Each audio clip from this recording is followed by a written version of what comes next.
আজকে সবাই আলগা আলগা ঘরের মধ্যে বেড়া আইয়া হইয়া লাইছে, বউয়ে টেলিভিশন চাইতে আছে, ফুতে রাতের 1টা বাজে আইছে, জিয়ে হে কোনার রুমে কথা কইতে আছে, কারোর সাথে কারো কোনো সম্পর্ক না। না মানামানি কিতা, আবার মানামানি কিন্তু থাকবে।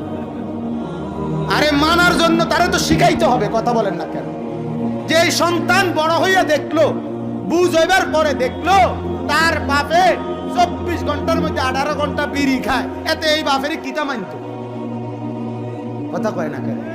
যেই ছেলে আইসা দেখলো তার বাপে কথায় কথায় গাইলায়, গালি ছাড়া কোনো কথা কয় না, তারে কিতা মানত? তুই বেটারে কি মানবো? বেটা তুই তো কথায় গালি দেস, কথা বলেন না কেন? যেই বাপে কথায় কথায় মিথ্যা কথা কয়, মিথ্যা কথা কয়, তার কি মানবো সন্তান? তারে কি মানবো? যেই মেয়েটা দেখলো তার মা সপ্তাহে 3 বার মার্কেটে যায়, এই মেয়ে তার মা থেকে কি শিখবো? কথা বলেন না কেন? পাউডার সুনু সারা আর কিটা শিখবো? ফেয়ার এন্ড লাভলি আর ক্রিম সারা শিখবোটা কি? মেকআপ বক্স সারা শিখবোটা কি? কথা বলেন না কেন? শিখবেটা কি?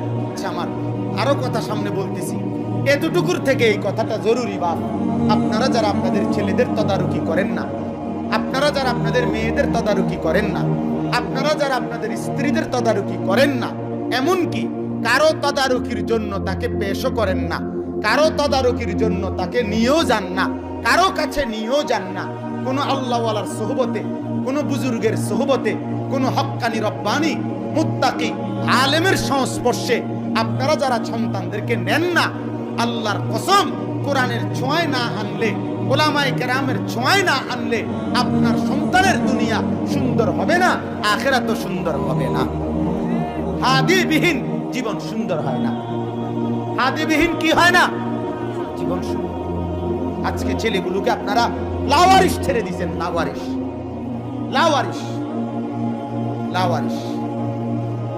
আমাদের জীবন আলহামদুলিল্লাহ বাবা মা এক মুহূর্তের জন্য আলগা রাখে নাই, আলগা রাখে।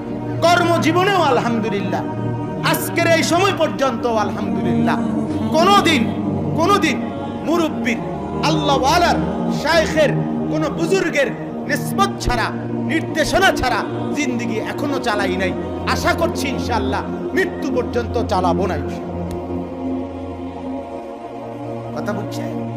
আমার তো এই কথা স্পষ্ট মনে আছে, আল্লাহর কসমে কোরআন সাক্ষী রেখে বলতে পারি, আমি হযরত বেলালের ঘটনা, আল্লাহর রসুলের জীবনী, কারবালার ঘটনা, হাসান হুসাইনের ঘটনা, তারপরে বেলালের আজানের ঘটনা আমার এখানে স্পষ্ট মনে আছে। এগুলো আমি আমার মার কাছে কোণে বসে বসে শুনছি। এ তো আমার মা শিখাইছে আমারে।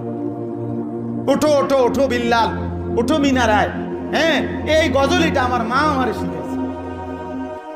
আমার প্রাইমারি স্কুলে আমি এই গজল শুনাইছি, আমার এটা মনে হয়, এতটুকু আমার জেহানে আসে। তাইলে মা সন্তানকে তদারকি করে, বাবা সন্তানকে কি করে? তদারকি। এটা জিম্মাদারি, এটা জিম্মাদারি। আজকে আপনাদের কাছে এটা গুরুত্ব দিলাম। বাপ, আমাদের সমাজ, আমরা আজকের এই প্রজন্মকে একটু বুঝান। আল্লাহর কসম বাপ, আজকে 3 মাস, 3.5 মাসের কাছাকাছি আমি কুরবানির ঈদের 4 দিন আগে মোটর সাইকেল অ্যাক্সিডেন্টে আমি আমার ব্যথা পাইছি। আমার ডান পায়ের হাঁটুর নিচের মোটা হাড্ডিটা ভেঙে গেছে।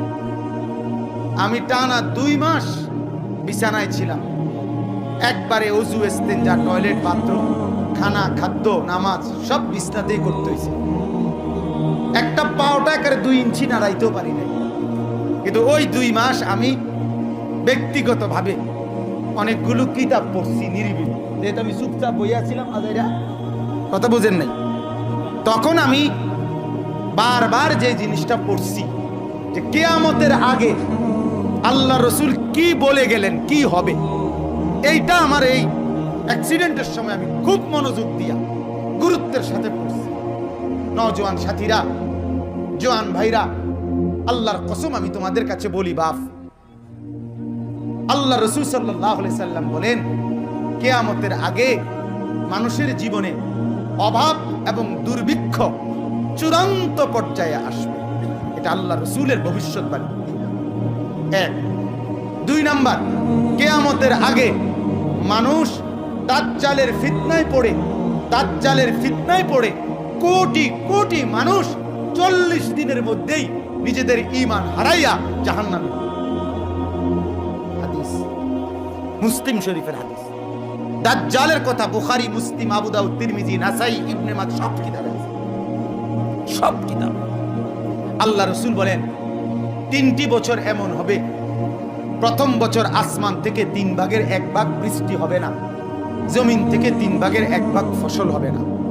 দ্বিতীয় বছর 2 ভাগ বৃষ্টি হবে না, দ্বিতীয় বছর 2 ভাগ ফসল উঠবে না। তৃতীয় বছর 1 ফোঁটা বৃষ্টি হবে না, 1 ফোঁটা জমিন থেকে ফসল উঠবে না। লা তামতুরুস সামা, আসমান বৃষ্টি বর্ষণ করবে না। ওয়ালা তামবুতুল আরদু, জমিন থেকে ফসল উঠবে না। আল্লাহ রাসূল বলেন এই 3টি বছরের লাগাতার দুর্ভিক্ষে মানুষগুলোর মধ্যে হাহাকার আর দুর্ভিক্ষ পুরি যখন চূড়ান্ত ভাবে শুরু হবে, আপনি কল্পনা করেন 3 বছর লাগতো না। আলুর দাম যেই অবস্থা চলছে, এটা যদি আগামী 6 মাস এই সাইজে থাকে তো এমনি লাগে যাবে। কথা করেন, আর কিছু লাগতো না। আরে কথা বলেন না কেন? শুধু আলুর দামটা বললাম, আলুর দামে যদি আগামী 60 টাকা কেজি, 50 টাকা কেজি যদি আরো 6 মাস চলে, আমার দেশে এমনি কি লেগে যাবে? দুর্ভিক্ষ লাগবে। নওজোয়ান, তোমার বাপ কামাই করলে তোমার এমবি পয়সা হয়, তোমার ভাই কামাই করলে তোমার মোবাইলের এমবির পয়সা হয়। আহা, তুমি যেটা ভাবছিলা, আল্লাহ কোরআনে বলছে ওয়াদারাবাল্লাহু মাসালান কারিয়াতান কানাত আমিনাতাম মুতমাইন্না, আমি বহু জনপদবাসীকে নিরাপদ রাখি, নিশ্চিন্ত রাখি। ইয়াতিহা রিজকুহা রাগাদাম মিন কুল্লি মাকান, সব দিক থেকে পর্যাপ্ত রিজিক দেই, কিন্তু ফাকাফারাত বিআনউমিল্লাহ, আমার নিয়ামতের নাশকরি যখন করে ফেলে, ফাআযাকাহা আল্লাহু লিবাসাল জু'i ওয়াল খাউফ, আমার নিয়ামতের নাশকরি যখন চূড়ান্ত হয়ে যায়, আমি তখন ক্ষুধা এবং ভয় ভীতির আতঙ্ক দিয়ে তাদেরকে ঢেকে দেই। লিবাসাল জু'i ওয়াল খাউফ, জু অর্থ কি? খাউফ অর্থ কি? আল্লাহ বলেন বিমা কানু ইয়াসনাউন, কেন করি? তোমাদের কৃতকর্মের কারণে। নওজোয়ান, অতএব আল্লাহ রাসূল বলেন এই 3টা বছর যখন এভাবে লাগাতার দুর্ভিক্ষ হবে, কি পরিমাণ অভাবে পড়বে? কথা বলেন না কেন? কি পরিমাণ? এখন এটা বলেন, এইটা হইছে না হবে? হইছে না হবে? এটা কি মুসা নবীর ঘটনা নি কইলাম, না ঈসা আলাইহিস সালামের আমলের ঘটনা কইলাম? এটা আমাদের সামনে মুসলিম শরীফের হাদিস, আল্লাহর রাসূল সাল্লাল্লাহু আলাইহি সাল্লাম বলেছেন, এটা আমাদের সামনে, আমাদের। এরপরে নবী বলেন যখন এই দুর্ভিক্ষ চূড়ান্ত, ফায়াখরুজুদ দাজ্জাল, তখন দাজ্জাল বেরোবে। দাজ্জাল কি করবে আয়েশা? আল্লাহ রাসূল বলেন মাহু জিবালুম মিন খুবজিন, তার কাছে রুটির পাহাড় থাকবে, রুটির।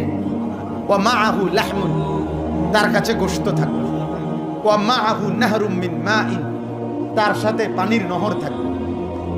দাজ্জাল বলবে আসমান থেকে বৃষ্টি নামবে, দাজ্জাল বললে জমিন থেকে ফসল উঠবে, দাজ্জাল বললে এরকম খোলা জায়গা থেকে স্বর্ণরৌপ্য উঠবে, দাজ্জাল বললে খাল দিঘি নদীর পানি শুকায় যাবে, দাজ্জাল বললে আবার চলতে থাকবে, দাজ্জাল বললে ওই বেটার মরা মা বাপ কবর থেকে উঠে দাজ্জালের পক্ষে সাক্ষী দেবে, দাজ্জাল বললে মরা গরু ছাগল ভেড়া বকরি জিন্দা হইয়া দাঁড়ায় যাবে, দাজ্জাল যেই প্রাণীগুলোর দিকে হাতের ইশারা করবে ওইগুলোর উলানে দুধে পূর্ণ হবে, যেগুলোর দিকে হাত দিয়ে ইশারা করবে না সেগুলো শুকাইয়া কাঠ হইয়া যাবে। আপনি বলেন যে দেশের মানুষ গাছ দেখলে, মাছ দেখলে, লাল শালু দেখলে, মাজার দেখলে, তারপরে দিয়ে কাঠ দেখলে